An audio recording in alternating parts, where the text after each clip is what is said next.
So thank you everybody for joining us today again for these little videos and for just our prayer focus during this week. Today we're thinking about teaching, thinking about education. We've been thinking about family and friends, about agriculture, about industry. Today we think about teaching, about the education system. And I want to say a huge thank you to Hazel and to Mrs. Britton and Dr. Welsh for helping lead our thoughts and just sharing prayer topics with us. In fact, thank you to the team of pupils and staff in the Royal and Prior for your input, which has just been so good and so well prepared. Thank you so much. We continue this week as well just to step through some of the verses in 2 Chronicles 20 and verse 15 is another one of those just tremendous, really encouraging verses. Well, I certainly find so. I share it with you. Verse 15 says, "Do not be dismayed or discouraged because of this vast army, for the battle is not yours, but God's." Do not be dismayed or discouraged because of this vast army, for the battle is not yours, but God's. And so when we come to pray, this is the God whom we come to pray to, the God who is all powerful. The battle is not yours, but His. That the Lord carries us in the battle, in the fray, in the fight. And I don't know about you, but in days when it's so easy to be dismayed or discouraged, my goodness, is it not this weather? To feel down and depressed, to feel low. And again, myself included, let us strive to lift our eyes off the circumstances and fix our eyes on the Lord. To lift our eyes from our circumstances and fix our eyes on the Lord. Now again, that is not easy. But again, this verse just reminds us the battle is not yours, but God's. So as we continue to pray this week and as we come today to pray for school, again, let's remember too that the battle is not ours, but God's. I'll hand over now to Howard and to Hazel. Thank you. Hello, my name is Hazel Britton and I am a teacher and a principal of a school in Portleen, Kilmacrennan. I've been teaching for 15 years. During 2020, a common theme has been change. As with so many parts of our lives, we've all had to adapt and make changes in how we live day by day. Masks, social distancing and sanitising are now words that are all in our daily vocabulary. I'm going to share with you some of the difficulties the school community have been coping with and dealing with during this pandemic. As regards teaching staff, we have never trained in online learning or learned how to support the children's learning from home, but we did it. We all did our best to support the children during lockdown to provide them with learning opportunities without overwhelming parents, many of whom were stressed already and many working as well. From printing and emailing and posting things to parents, providing reading material and online resources, as well as many schools hand-delivering belongings, books and food parcels to our pupils' homes. Laying out our classrooms in August was a nightmare, to include social distancing for senior pupils, to create smaller groups for the younger children, and using words like bubbles and pods. Teachers had to strip their classrooms back so pupils from already crowded classrooms in many cases could be spaced out even more. Folders and items are sanitised, teachers are constantly on guard of what could be approaching, and many teachers do not get their break during the day due to break times and lunch times being split. We constantly think about ventilation and heating in our classrooms, and is everything safe and sound for our pupils? Our cleaners have been invaluable and they've been so meticulous. They have to wear PPE, masks, gloves, aprons, change everything between rooms, and have done fantastic work. As regards our pupils, it's been difficult to tell the children to stay apart, to stay safe and not share, whereas from the moment they begin school we teach them to share and to show kindness to others. Now they're not able to mix freely as they used to be, and their birthdays are now celebrated with family instead of making memories and eating cake and playing with their friends outside school. Boys and girls are missing Sunday school, Boys Brigade and Girls Brigade, and often speak of them. Pupils have not had a trip out of the classroom or mixed with other pupils in the other classrooms. Example, maybe assembly on a Friday.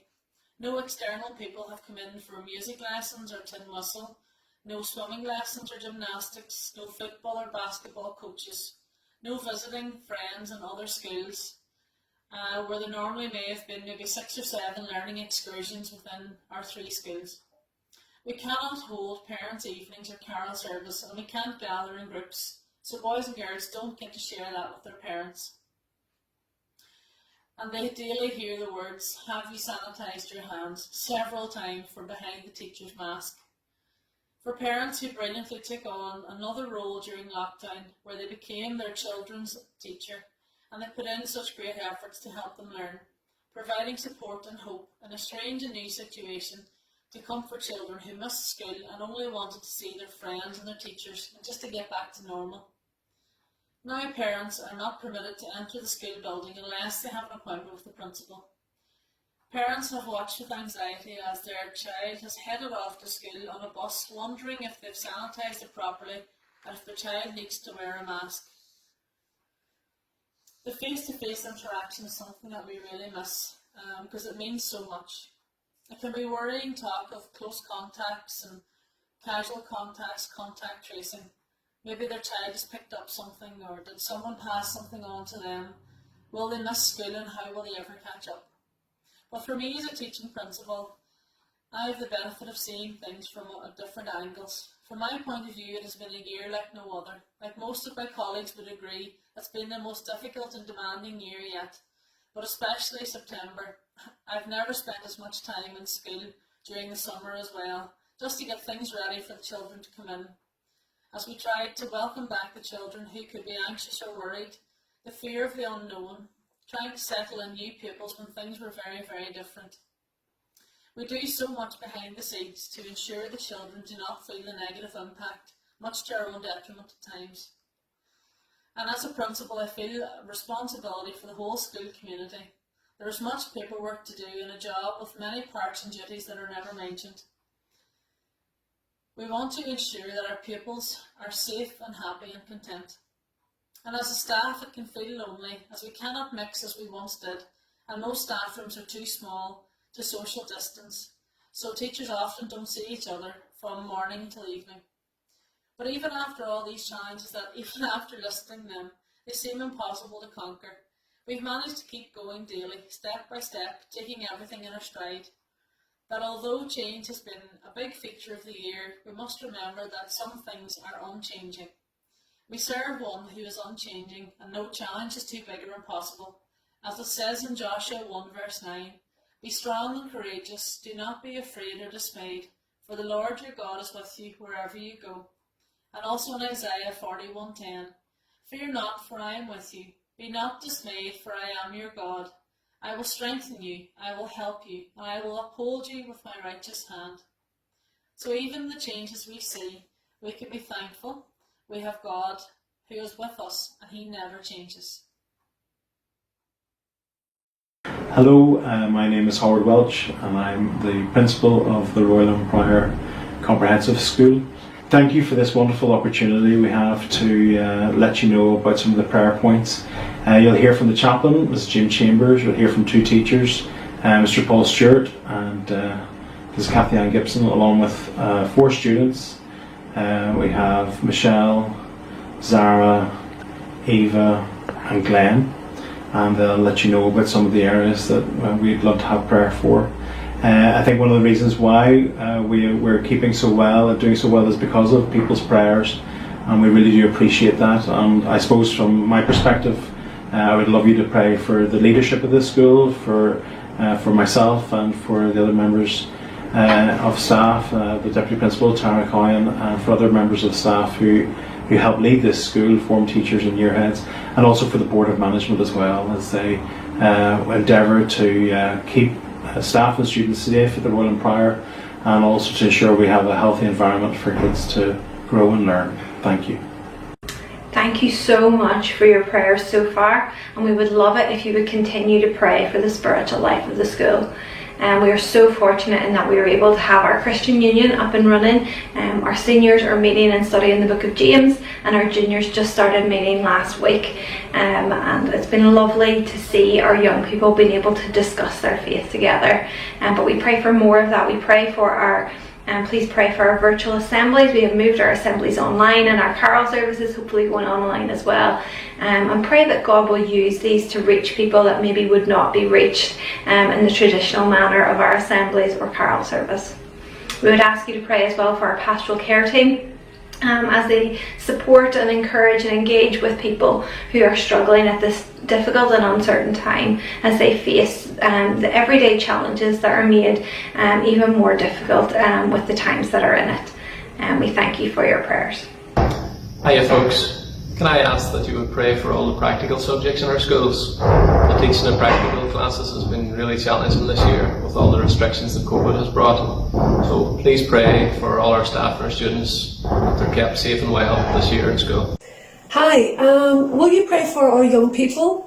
Many of them find great enjoyment and reward in playing sport, and right now they're restricted and can't do that. So will you pray for coaches, for wisdom for them as they follow the guidelines, and for an easing of these restrictions so sports can resume again? Will you pray that our churches will open again and that our young people can attend youth events, because fellowship and teaching for them is so important? And finally, will you pray that in our schools and throughout our land, that rather than fixing our eyes on COVID, that we will fix our eyes on Jesus Christ? Pray for the canteen staff and the cleaners who are finding their jobs especially difficult in this uncertain time. Could everybody pray for especially the Leaving Cert students coming up to this time? A lot of people are very stressed just with having missing school last year and all that kind of stuff building up. And of course for all the students doing their Christmas exams. It is a bit weird anyway with mental health and everything, so praying for students that they won't be too stressed. Thank you. Hello everyone. I just want everyone to pray for all the first years this year, as they're finding it hard to settle in to the new routine, and it's also a very strained environment.